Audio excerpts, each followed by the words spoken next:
எந்த காரியத்துக்கு குறித்தும் கட்டப்படுதல் வேண்டியது அவசியமா இருக்கிறது. முதல் இயேசு கிறிஸ்து நிமித்தமாய் கட்டப்பட்ட பவுல், இரண்டாவது சுவிசேஷ நிமித்தமாய் கட்டப்பட்ட பவுல், நான் கர்த்தர் நிமித்தமாய் கட்டப்பட்ட பவுல்.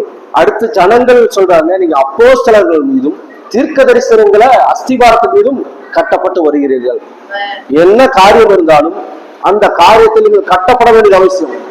ஆரோன் குடும்பத்தாரே, லேவி குடும்பத்தாரே, உங்களுக்கு அழைக்கப்பட்டவர்களே, இல்ல என்ன வேலைக்கு அழைக்கப்பட்டாலும் முதல் அதோட பெரிய ஒரு இணைப்பு உண்டாகணும். ஆமென். தேவனோடு கட்டப்பட வேண்டும். கிறிஸ்துவின் நிமித்தம் நான் கட்டப்பட்டிருக்கிறேன், புறஜாதிகளின் நிமித்தம் நான் கட்டப்பட்டிருக்கிறேன் என்று பவுல் சொல்றாரு. அப்படின்னா கட்டப்படணும், தேவனோடு கட்டப்படணும். கட்டப்பட்டாதான் ஊழியத்தை வல்லமையா கொண்டு போக முடியும். பிரசன்னத்துல உட்கார்ந்தாதான் அந்த பிரசன்ன எலும்புனா அவரை உருவாக்குற பாத்திரங்களா நீங்கள் மாற முடியும். கட்டப்பட்டிருந்தீங்கன்னா அவர் என்ன காரியத்துக்கு உங்களை அழைத்தாரோ, அவர் சொல்றாரு, நான் கிறிஸ்துவின் நிமித்தம் பாதகன் போல் கட்டப்பட்டு, பாதகன் போல் கட்டப்பட்டு, பாதகனை போல் கட்டப்பட்டிருக்கிறாங்க கிறிஸ்துவின் நிமித்தமாய், சுவிசேஷத்துக்காக. அப்படின்னா தேவனுடைய ராஜ்யத்துக்காக நிற்க நீங்கள் கிறிஸ்துவின் நிமித்தம் கட்டப்படுதணும். கிறிஸ்துவின் நிமித்தமாக அவருடைய பிரசங்கத்துல போய் உட்கார்ந்தீங்கன்னா தேவனுடைய வல்லமையும் அவருடைய பிரசங்கம் நிரப்ப ஆரம்பிச்சுன்னா உங்களுடைய டோட்டல் டிசைனை இயேசு கிறிஸ்து போல வெளிப்படாது. ஆமென். கடவுள் உங்களை எந்த அழைப்பில் அழைச்சிருக்கிறார்களோ அதில் நீங்கள் கட்டப்பட வேண்டியது அவசியமா இருக்கு. அதனாலதான் பவுல் சொல்றாரு, பவுலுக்கு வராத பிரச்சனையாங்க. பவுல் சிறையில இருந்தாரா? இருந்தாரு. பசியில இருந்தாரா? இருந்தாரு. அவர் நிறுவனப்பட்டாரா? இருந்தாரு. அவர் காயங்கள் பட்டாரா? இருந்தாரு. பாதகனை போல கட்டப்பட்டேங்கிறாரு. நான் கிறிஸ்துவின் நிமித்தம் பாதகனை போல் கட்டப்பட்டேன், உங்கள் சுவிசேஷத்துக்காக பாதகனை போலவும், கர்த்தர் நிமித்தம் கட்டுண்டவனாகிய நான், புறஜாதிகளுக்காக கட்டுண்டவன் நான். உங்களுக்கு ஊழியர்னா அதுல கட்டப்படணும். முதலில் வேலைன்னா அதுல முதல்ல நீங்க என்ன பண்ணுங்க? கட்டப்படுங்க. அதனாலதான் பவுல் எல்லா கட்டப்படுதலையும் பேசிட்டீங்க. கடைசியா சொல்றாரு, நீங்கள் அப்போஸ்தலர் மீதும் தீர்க்கதரிசிகள் மீதும் என்கிற அஸ்திபாரத்தின் மீது கட்டப்பட்டு மாளிகையா இசைவாக நீங்கள் எழுப்பப்படுகிறீர்கள். முதல் கட்டப்பட்டா வேற லெவல்ல போக ஆரம்பிச்சு. ஆமென். எத்தனை பேருக்கு புரியுது நான் பேசுறது? Sit God presence. உங்களுக்குள்ள தேவ பரிசுத்தாவியோட அபிஷேகம் நிரம்பும் போது என்னவோ உங்களை உருவாக்கப்படணுமோ, அதனாலதான் மண்ணு ட்ரையா உருவாக்கி தம் ஜீவ சுவாசத்தை விடுகிறார். அப்ப உங்களுக்குள்ள பிரசன்ன வரும்போது அவருடைய ஜீவன் பெருக ஆரம்பிக்கும். அதனாலதான் யோவான் சொல்லும் பொழுது, நான் சிறுகவும் அவர் பெருகவும். அவர் பெருகுனா உங்களுடைய டிசைன் வெளிப்பட ஆரம்பிக்கும், கர்த்தருடைய டிசைன் வெளிப்பட ஆரம்பிக்கும். வயசு மேட்டர் கிடையாது. தேவனுடைய வாக்கு தத்தம் ஜீவனுள்ளதா இருக்கிறது. நீங்க கீழ்படிஞ்சீங்கன்னா, அதாவது என்ன சொன்னா, தேவனுடைய வார்த்தைக்கும் அவருடைய பிரசன்னத்துக்கும் நம்மளை தலைகளை தாழ்த்தி நிற்கும் பொழுது, பிரசன்னத்துல நீங்க அப்படியே நிற்கும் போது என்ன நடக்கும்னா, உங்களை மாற்ற வேண்டிய சாயலுக்கு மாத்திடுவார். உங்களோடு தேவன் சொன்ன வாக்கு தத்தங்களுக்கு தேவையானது. தேவ சமூகத்திலிருந்து புறப்படணும் ஒரு எலியா. இப்ப வசனம் இங்க சொல்லுது, எலியாவா சொல்றாரு, அவன் திஸ்பியனாகிய எலியா, அவன் தேவ சமூகத்திலிருந்து புறப்படுகிறவன். அவனுக்குள்ள அதிகாரம் வானத்து மலையை பேய பண்ணும், வானத்தின் மலையை கட்டி வைக்கும். நான் சொல்றேன், உங்க வாயின் வார்த்தையினால பூமியில சூழ்நிலைகளை மாற்றக்கூடிய அந்த பிரசன்னத்துக்கு எல்லா சூழ்நிலையும் மாற்ற முடியும். வானத்தை கட்டணுமா? கட்டலாம். சூரியனை நிக்க வைக்கணுமா?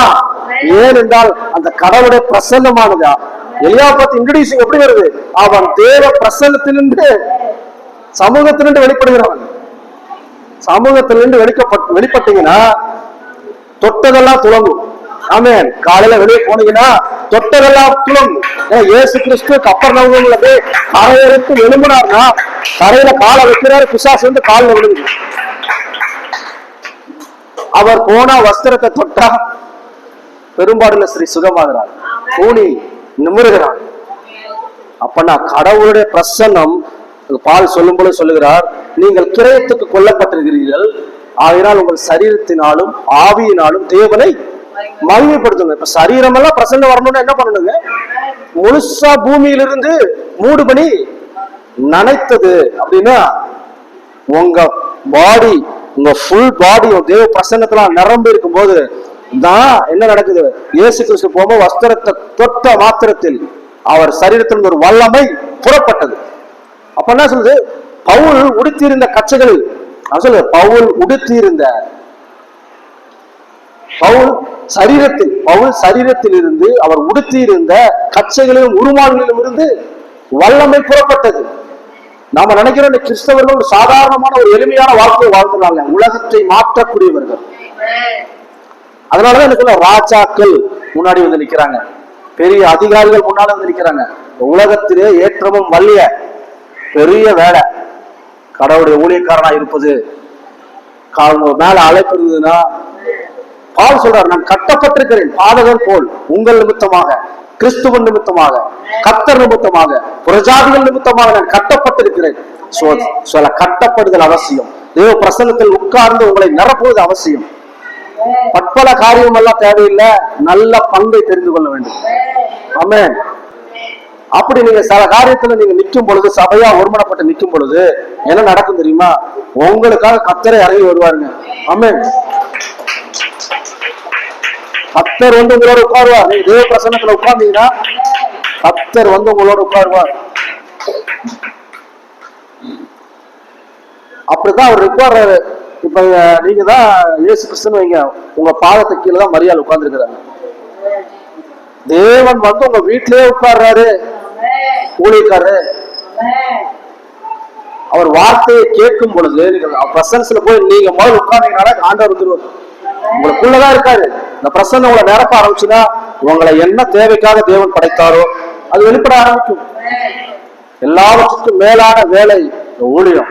உங்களை கொண்டு சொன்னதை நிறைவேற்றியே ஆவார், அது மாற்றமே ஆகாது. அவர் செய்ய வல்லவர். கர்த்தர் செய்ய நினைத்தது ஒருபோதும் தடைபடாது. கர்த்தர் எனக்காக யாவையும் செய்து முடிப்பார். என்ன சொல்ல வரேன்னா, அவர் ஒருமனப்பட்டாதான் ஒரு காரியத்தை கட்ட முடியும். அது மட்டும் சொல்லலைங்க, இங்க சொல்றாரு, இது நிமித்தம்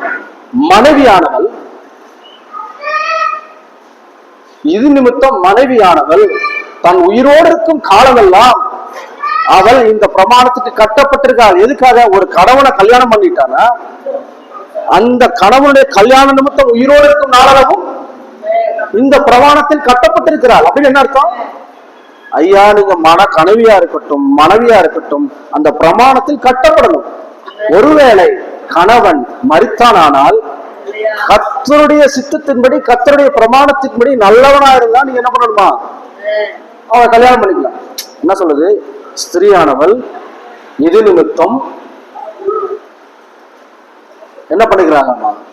இது நிமித்தம் அவள் இந்த பிரமாணத்துக்கு உயிரோடு இருக்கிற நாளும் கட்டப்பட்டிருக்கிறார். கணவன் மனைவி அதை பிரிக்க கூடாதுன்னு அவசரம் சொல்லுது. அப்படியே என்ன சொல்லுதுன்னா, கட்டப்படுறத பத்தி நான் பேசிட்டு இருக்கிறேன். கணவனும் மனைவியும் முதல்ல ஒரு மனத்துல கட்டப்படணும். அவன் இறந்துட்டா மட்டும்தான் என்ன பண்ணுமா? நல்ல ஆளா இருந்தா இன்னொரு ஆளை கல்யாணம் பண்ணலாம். இதுதான் பிரமாணம் சொல்லுது. அப்படின்னா பவுல் சொல்றாரு, நான் கட்டப்பட்டிருக்கேன், கிறிஸ்துவ நிமித்தமும் கர்த்தர் நிமித்தமும் ஒரு ஜாதிகள் நிமித்தமும் உங்கள் நிமித்தமும் கட்டப்பட்டிருக்கிறேன். இப்ப மனைவியானவள் கணவனின் நிமித்தம் உயிரோடு இருக்கும் நாளும் கட்டப்பட்டிருக்கேங்கிறாங்க. அதை நீ ஒருபோதும் விளக்கக்கூடாது. புரியுதா நான் பேசுறது?